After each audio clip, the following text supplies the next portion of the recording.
Sometime in Bible, or very frequently we see, God told his prophets to speak, to say, to articulate, and to proclaim the message which God gave to them.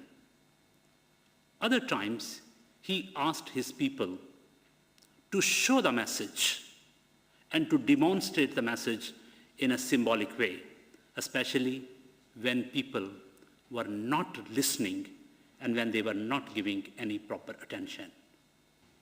You may have heard, riding a donkey was a sign of peace, not war. Conquering kings and warriors rode horses. Peaceful kings rode donkeys.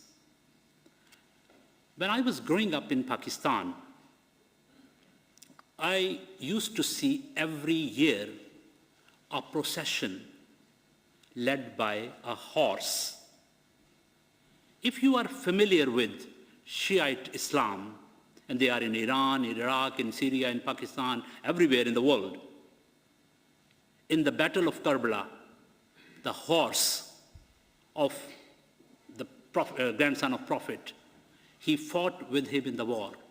And in memory of that, every year they dress up a horse, hundreds and thousands of people would walk on the street, shouting and mourning and remembering what happened.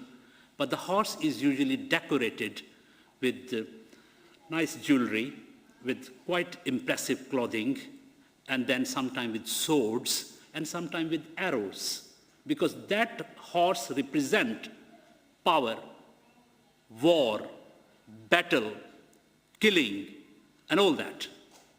When I was little and had an encounter deeper with Christian faith, Jesus riding on a donkey, a different totally scene, with no war, no sword, and nothing like presence of soldiers around him.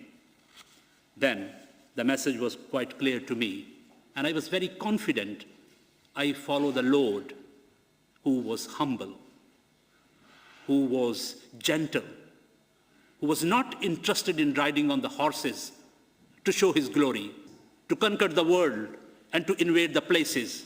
He came to love people, to fight against the power of evil and sin, and to invade the world through his love, compassion, and care. So that image of Christ is the image of the eternal King that was riding on a donkey on Palm Sunday.